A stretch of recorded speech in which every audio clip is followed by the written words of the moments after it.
All right, all right. Here we are. Welcome to the Hey. podcast. Are you shitting me? TMI, the podcast.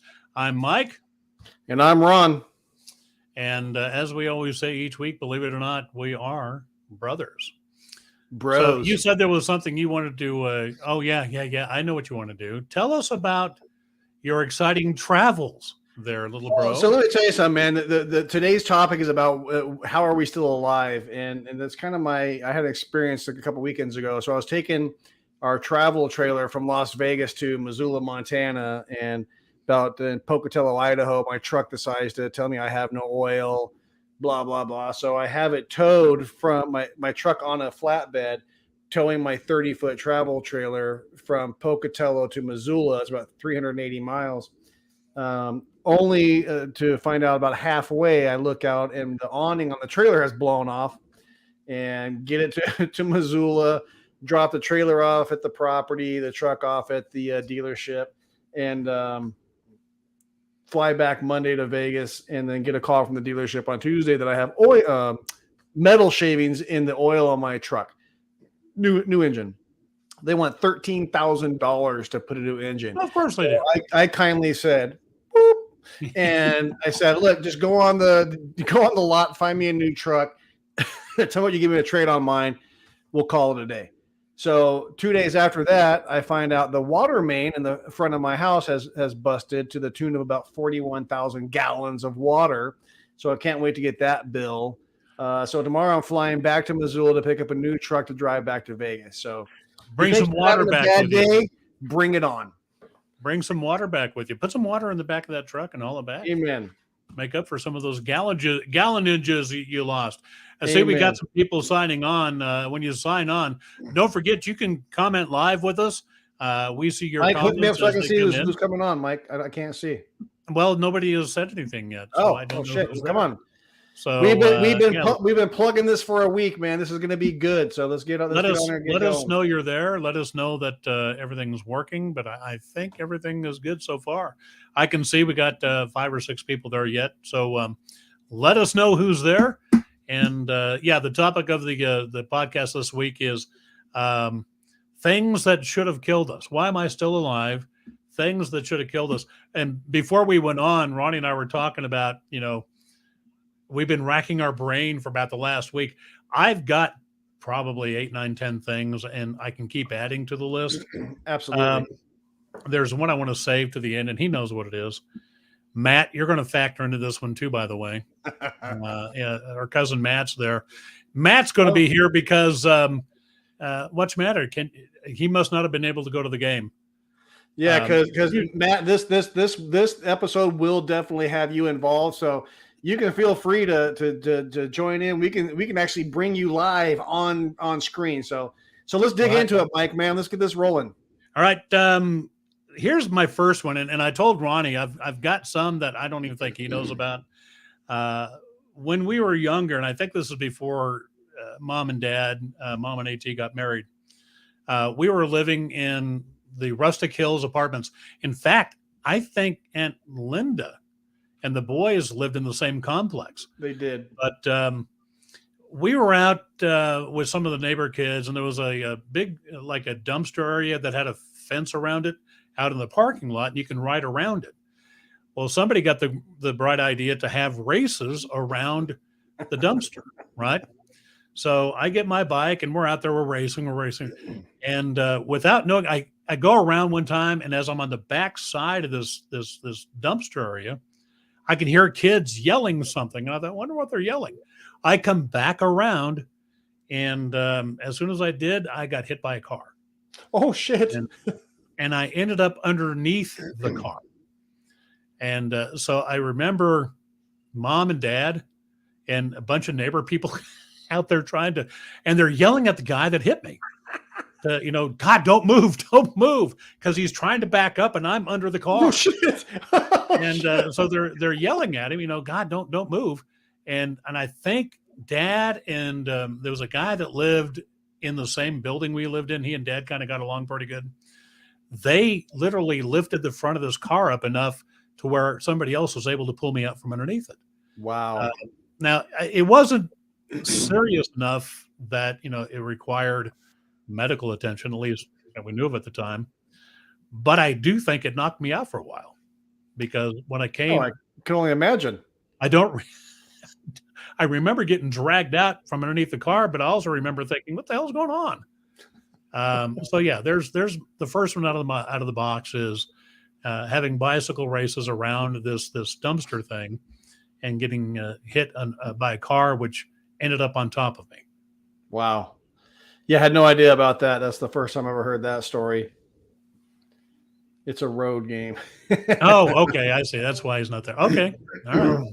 Yeah, when we started talking about this, about 50 things went through my head, and I'm not sure where you want to place some of these stories. So if I start to talk about something that you want to save to later, just by all means cut me off. But yeah, same thing. I mean, one of the things I remember, you talk about going under cars.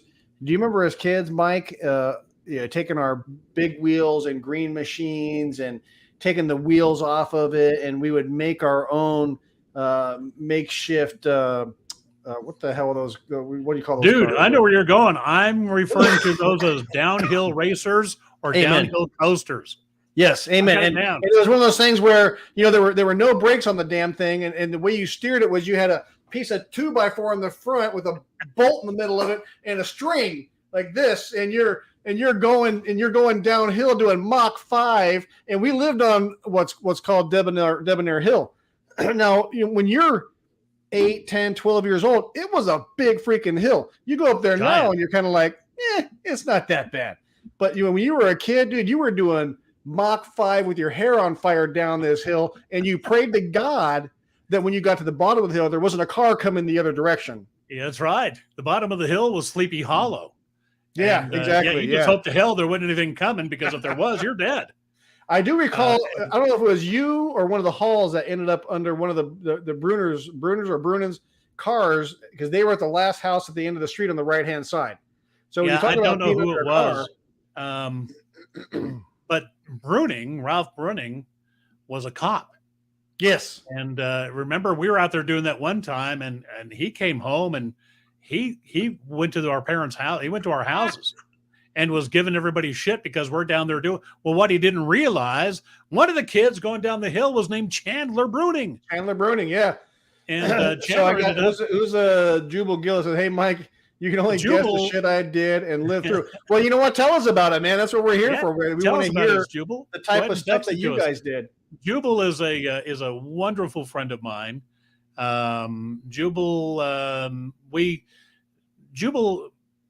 We grew up around racing. I mean, not grew up, but we got to know each other around racing when we had Michael in go-karts and later in stock cars. Jubal is an old racer. His boy, Lyle, also raced at the time. But yeah, Jubal's a wonderful cat. Known him for years. And I knew that he'd be tuning in tonight.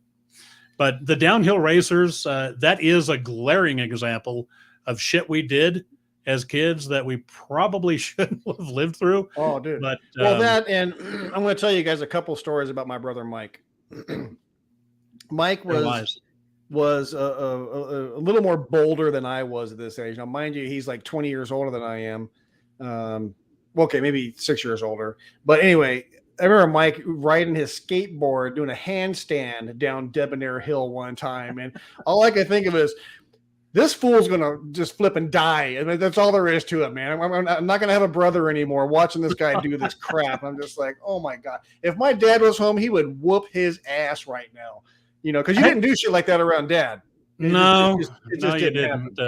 No. Well, Dad was good enough that he'd let us, injure ourselves and but still spank you because you did something wrong. He'd still whip us. So I got a quick story to tell you, Mike, about you. Let me just embellish your story a little bit. The chipped tooth. I do. I totally forgot about that. That's great. That's a great segue. Where'd that come from? Yeah. Do you remember? No, I don't. But I know how to be you doing something dumb. Learning how to do handstands on a fucking skateboard. That's how I did it. I was getting to a point where I can get my legs up in the air and go for a little bit, but then my my front hand slipped off my skateboard and it came up and smacked me and got me right in the mouth. Oh, And I knew right away. And here's what freaked me out. It wasn't so much I spit the chipped tooth out. And I don't know how long I did. I feel like it was days. Would talk like this when I was around mom and dad because I didn't want them to know You what get the your hell ass happened. kicked. So Yeah, look, I'm going to tell crazy. this story, and Matt Okay. Rogers, if you're listening, you'll know what I'm talking about this. So we must have been maybe 8-9 years old, maybe. So you were probably in your early teens, and we were all down at Penrose Park at the end of Sleepy Hollow. You can take a little greenway across into the park by Penrose Elementary School. And this one kid was walking through there that, him and Mike had some beef going on.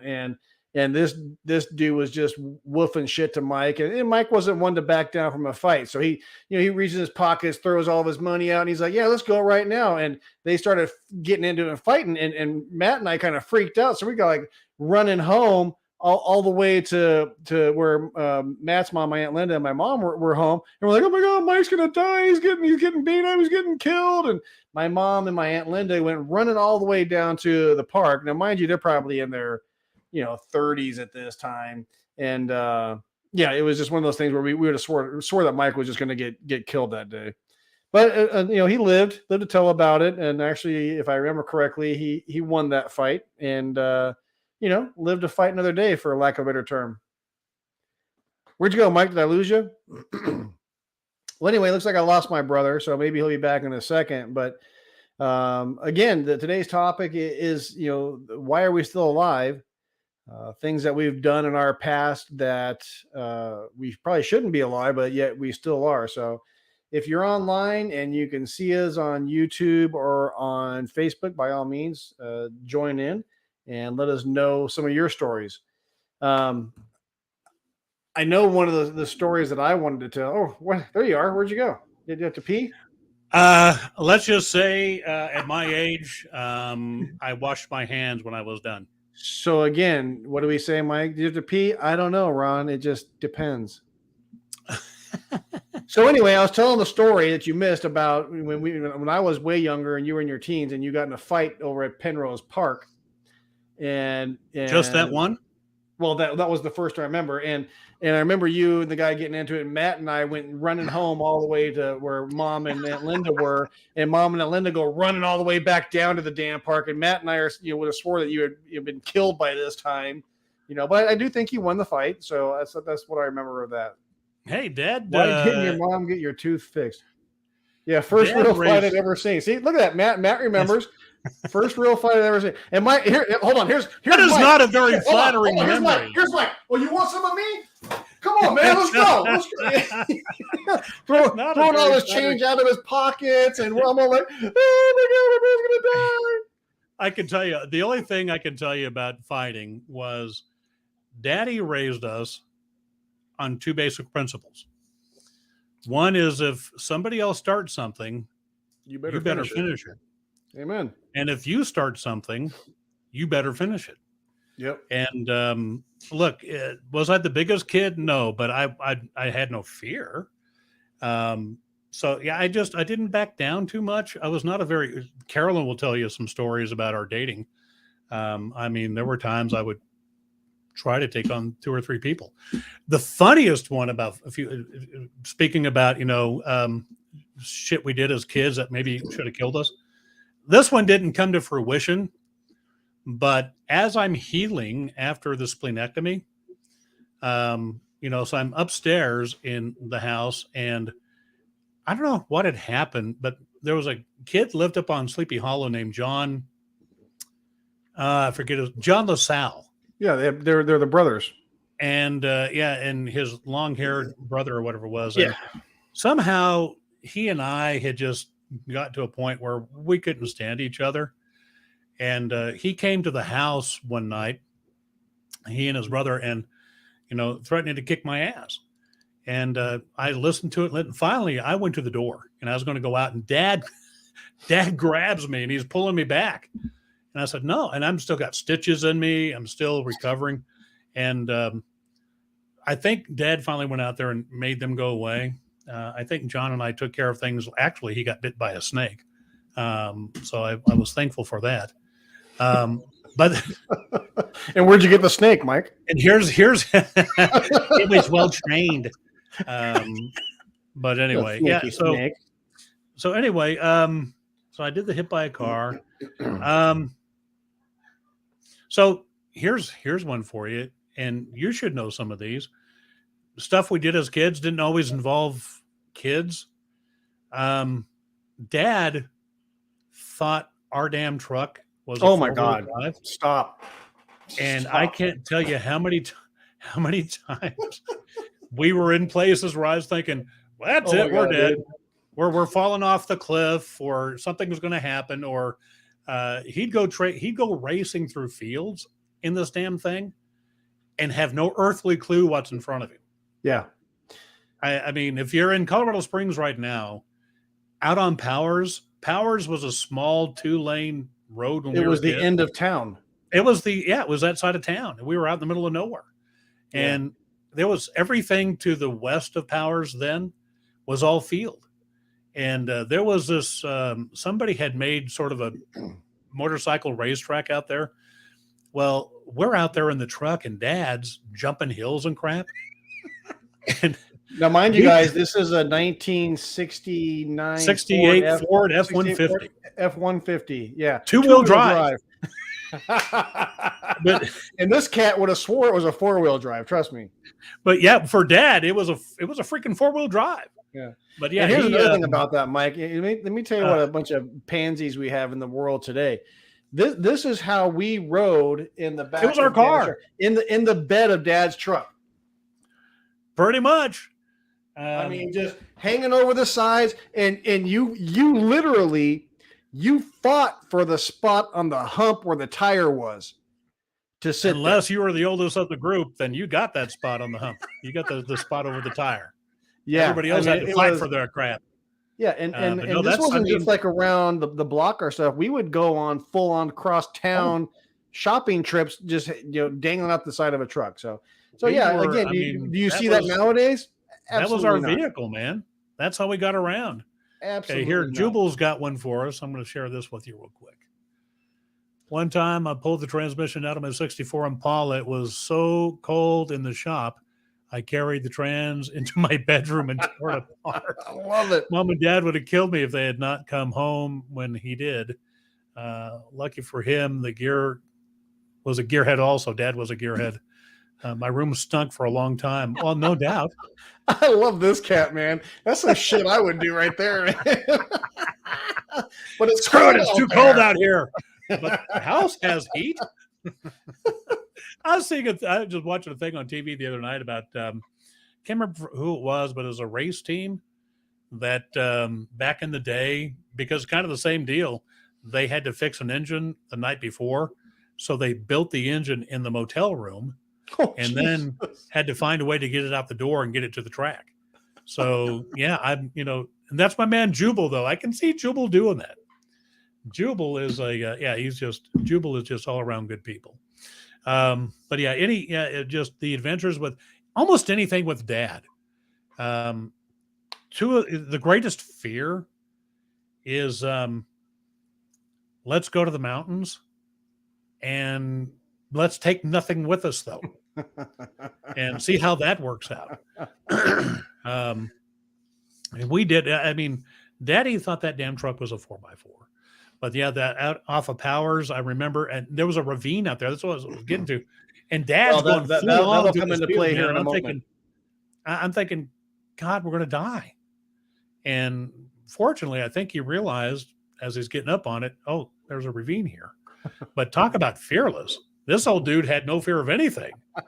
So anyway, there you go. So I'm going to say there's a handful of adventures with Dad that maybe should have killed us all, but yet somehow here we are. One was I think I was up on Gold Camp Road, and there are points up there where you look over the edge because that's where it is. Oh, dude, it's like Yeah, and it's straight down. There's no Straight angle down. to it. It's straight down. And I just thought for sure, oh, I just thought of one for you. You're going to love this one. Now think of yours, because there's one here you and I are going to get into. We were living on Nadine. You're going to find a lot of these stories involve Nadine Drive. And we had been having rodent problems. And Dad was convinced that underneath, now this house had a crawl space. So you had to go outside and pull the plywood cover off the top of it and crawl down into the crawl space of the house. So I'd come home from school and Dad says, Michael, go put your stuff away and come on outside and help me. Okay. We go outside. Dad's out there with the 22 and we're hopping down into the crawl space with a 22 into your rifle. death. I kid you not. I'm thinking, oh, sweet God, what have I done wrong? Dad's going to kill me. And here's the other part is I'm thinking, Dad's going to kill me. And freaking Mom's in here not doing shit about it. She's just going to let him kill me.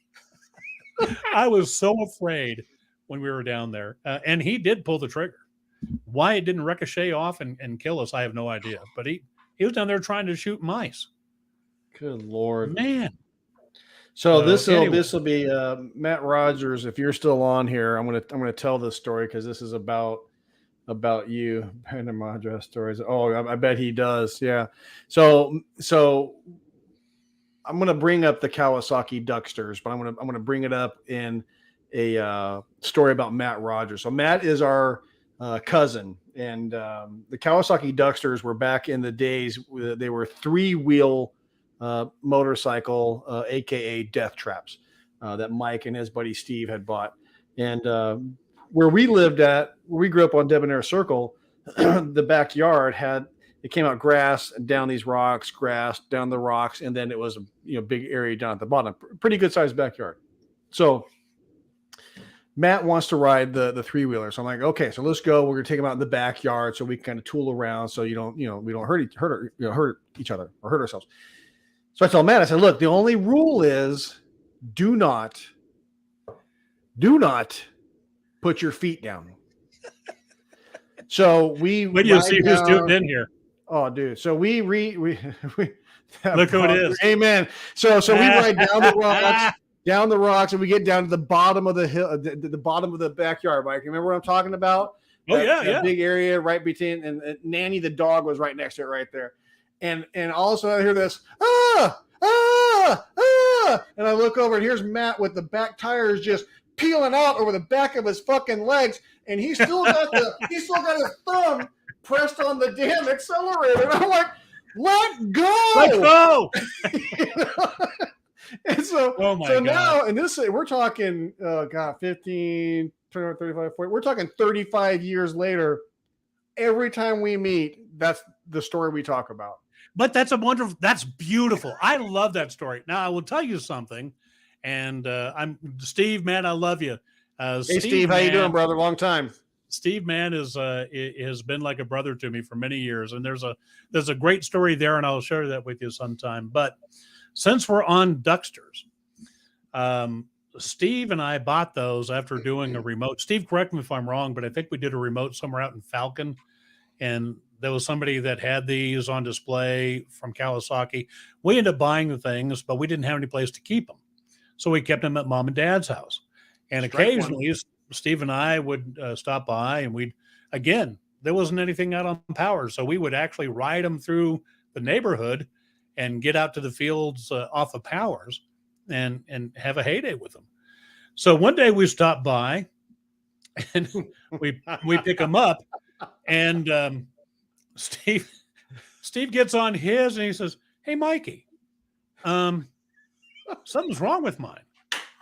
And I said, "Well, what's wrong, Steve?" And he says, "I don't know." And he says, "Check it out.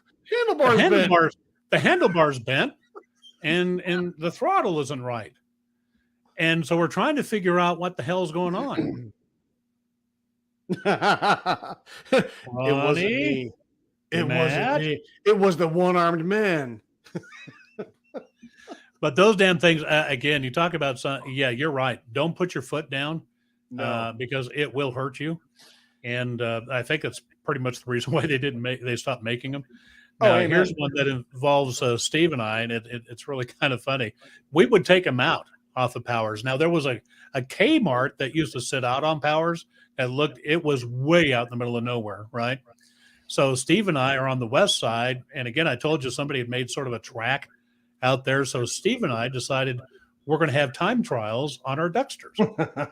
So, and it had, it was kind of cool, had some cool turns and some washboard on it. So I'll go first. And so I did my thing and took off, and Steve timed me. So Steve went off and did his thing, came back and as he would do, outdid me. So I thought, all right, lanky ass, smart ass. So I get on mine and I take off like a bat out of hell. And at one point, I think I was going over some humps and crashed. I mean, this thing ran me over, hit me, kicked my ass, stopped, punched me a few times, and kept going. And I mean, the seat comes off, there's a tool bag underneath there. It's Yep. And I'm laying on the ground. I'm literally going, I'm trying to yell for Steve. Steve. Off in the distance, I hear, Mikey. I'm going, dude, I can't breathe. I'm dying, Smalls. So I'm thinking, shit, we're going to die here. And who's going to tell my wife? And so Steve finally comes over. And those damn things, he just, Mikey, are you okay? Oh, God, no. So he starts grabbing everything. Well, it turns out I'd knocked the wind out of myself. And yeah, I probably hurt myself a little bit. But I had a flat tire. Now, this is where Kmart came in real handy. We just rolled them over there. Those guys fixed them for us. Did we go home? Steve, No. did we go home? Quitter. No. Don't be a quitter. We went back at that track and rode them some more. We didn't know. I mean, those damn things tried to kill both of us. So look, I'm gonna continue on with that because we're at 27 minutes. So I got real quick, and then we'll get to the ending story. But so say what? Wait, I gotta share this one with you. Look at this. I love it. So right out in that same area, Mike. So where that Kmart was, if you come this side of Powers Boulevard, was that wash that we were talking about before we went online, right? So right. We were all out there, me, Mom, Dad, Rick Ryder, and everybody were out there riding, right? And Rick and I are on the Ducksters, and we're coming through this ravine, and it's doing this number, right? And Rick's on the inside, I'm on the outside, and I come around this ravine, and there's a moss hill that had to have been 2 foot high. I hit it, launches me straight up in the air. And I remember to this day plainly thinking, man, if I land this is going to look so cool. So guess what happened? You know those tires on those damn things, right? They're like balloons. They're like balloons, yeah. I hit, that thing threw me 10 feet in the air. It flipped. Yeah, same thing. It came down, kicked me in the nuts a couple of times, gave me a few elbows, smashed me again. I'm laying on the ground like, I'm on the ground like, and Rick's over me. Are you okay? Are you okay? As soon as I can look up and say something to him, he started cracking up laughing. In my mind, I'm like, I'm going to fucking kill you when I get up off this ground. so dude, I wait a minute. Did you say Rick Ryder? Yes. So who the hell was riding these things when Steve and I? Me and Rick. Steve and I were busy working. It surely wasn't you and Steve, obviously. When Steve and I were busy working, who the hell's riding these things? Well, somebody had to pay for them. But yeah, so that was my seriously that whole thought of as I'm midair, to me I was 20 feet in the air. I was probably 4, but I'm like, well, what people need, dude, if I can land this and keep going, this is going to be so cool. Well, see, and they filled you with that kind of bullshit. For people that don't know Steve Mann, Steve is like 8'9", and I think he's what, Steve, 6'7", at least 6, somewhere in that ballpark. And so another one just real short. So we're out off of Powers, and there's this hill that goes up to these railroad tracks. At the very top of the hill is this little lip that comes jutting out. So Steve goes up there and backs down. My man, Steve, Mikey, okay, I think I can do this. All I got to do is get to the top. and and lean over when I get to that lip, and it'll just throw me over, and I'll be good. I thought, oh, this will be cool. Now, here's what sucks is I wish to hell we'd have had these things, because Steve and I would be freaking ass heroes right now. We'd have our own channel. Hell, we'd be retired. But so That'll leave a mark. Okay, this ought to be pretty cool. So Steve takes off, right? He takes off. He's going up the hill. He gets to the top, and he leans over. That shit didn't work. It did one of these numbers. Boo, boo, boo, boo, boo, boo. And he rolled all the way back. And what really was bad is I laughed. I'm down there laughing my ass off. Dude, how can you not? Because we look like such dorks riding these things. But it was just funny. Hey, Mikey, I think if I get to the top and lean over the front of the the handlebars of I think it'll just kind of, the momentum will take me over and I'll make that lip. Okay, cool. Nope, didn't work. His 6'7" frame and that bike and boop, boop, boop, boop, falling back down, and I'm laughing all the way down. The bike won. I felt everything you did on those stupid death machines. Oh, they always won. There's nothing you did. It was all about pain. It was all about it. It wasn't a matter of if, it was a matter of when, because it was going to happen eventually. Yeah, it would have questioned. Yeah, it was when it happens. Just suck it up. Yeah, sure. Yeah, Steve, you go ahead and tell that story, brother. Not enough horsepower to make it over that. Not enough horsepower. Yeah.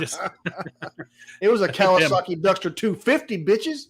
It's well, and sort of an inside thing with Steve and I has always been that damn Bronc threw me. And you said that earlier. That's one for another time. But you see, and again, to sort of surmise all this, and we knew Ronnie was the first one to bring this up. He just knew, listen, this is probably going to be a mini series, because Ronnie, am I right? We haven't touched on 1/10 of some of the shit we did. And I'm so glad to see other people sharing what they did. So would it be fair to say we might do this again next week? Just I think it'd be fair to say we can do this for the next 2 weeks and still not be I would say so. Finish through it, I mean, because honestly, the funny thing is, Mike, as we talk about this and we tell these stories and people start telling theirs, it's just going to open a can of the Pandora's box of the dumb shit that we did, because we haven't even really scratched the surface. We talked about 2 or 3 things, and that's about it. Right. And here's a final thought for me, truly, is, again, the premise of what this podcast is supposed to be is based on, people ask, why do you call it those, are you shitting me? Is because we will see or hear stories about, kids not being able to do this or whatever. And your reaction is, are you shitting me? When I was that age, we tried, we rode down a hill on things held together by Scotch tape and 2 nails. And we just thought we were going to live. Yeah. So, that's the premise of this podcast. And again, I say this every week, but little brother, I thank God you've talked me into this, because I think it's going to open some eyes. It's a lot of fun. Just jar some memories. But even just what we've shared tonight, the Duckster stuff, oh God, I can go on and on. But here's the thing. There's still more. Ronnie, don't think that was it. Ronnie and I would love to hear. Yeah, I probably have 5 or 6. Ronnie and I would like to hear your Duckster story. Absolutely. We'd like to hear your story. Dude, honestly, everybody out there that's listening right now, tell your friends, because seriously, we want to hear back from you guys, because it not only takes you out of your daily whatever, but it kind of helps us too. It brings back stuff for us that we can remember how things were back when we were kids. And, and like Mike always says, it seems like what we do is talk a lot about, our growing up in Colorado Springs, but you know what, that was our life, and we like to bring in people like, Matt and Roger and Ken and all these guys that were part of that. Cause that is what made us the men we are today, along with our father. You have to break a bone. You have to get some stitches. You have to create these memories. And I just, again, I say this all the time. I'm just afraid that the generations of today won't know these stories. These will sound like something we've made up. There's no way you guys did that without wearing helmets. Yeah, pretty much we did. What's that? And look what happened. We're still Look what alive. happened to us. I lost All right, my hair. Jubal says, I was coming up out of Paladura Canyon one time and went over the edge over the canyon. Not many can say they lived through that. To know Paladura Canyon, let me just put it to you this way. Paladura Canyon is the second largest canyon in our country, only to the Grand Canyon. And it is only about 15 miles south of here. It's really a weird deal. You can drive down there and suddenly there it is, and it's beautiful. So listen, I for one am so thankful for everybody that took part this evening. I agree with Ron. Please tell your friends about it. We hope you find this entertaining. I know we get a lot of viewerships after the show. Maybe after the game tonight, we'll see what happens. So anyway, who's playing the Broncos and the Kansas City Swifties? I'm so tired. I'm so tired of this Swift shit. I told Ronnie before we started the podcast, I said, damn good and well they're going to split up, and after a while, this isn't going to matter. No, it don't matter for shit. I just can't ride my mouth. I have no place in my world for this. So, look, do you have we normally have some sort of a closing conversation about something. Do you have anything this week? Well, the only thing that I have is, and one of the things Ronnie and I agreed on is we don't talk politics here. I spend an hour every day talking about politics, but I want to leave you with this. With everything that's going on in the world today, with what's supposed to happen tomorrow, don't live your life in fear. Live your life like this. Create memories, and for God's sake, share them. Sit down and just, this is what we're doing right now is such a lost art, is communicating, just sitting down and talking. We spend too much time texting and sending emojis and selfies. It's still a phone. And if you can't do that, then do something like this, man. I don't mean to go that deep on you, but I mean that from the heart. I'm going to make a comment, Mike, that my wife will understand this. We had to go to a funeral a couple of years ago, and the husband of the wife that unfortunately passed away, his comment was, "Take the trips." Yeah. And it's like if life offers you an opportunity to do something, take it. It's a memory that you're building, and that's kind of what we're trying to share here. So, on that note, Mike, I love you more than you probably know. Appreciate you being here. Everybody that joined in tonight, love you. And I will say, as much as I hate to say it, go Broncos. And hope to see you guys here next week. And I think we will. I think we'll continue on next week with this same category. What do you think? I think that's a given. So we'll continue this next week. Please tell somebody about it. Until then, I'm Mike. And I'm Ron. We'll see you next Thursday. How's that? Watch the promos. Thank you so much.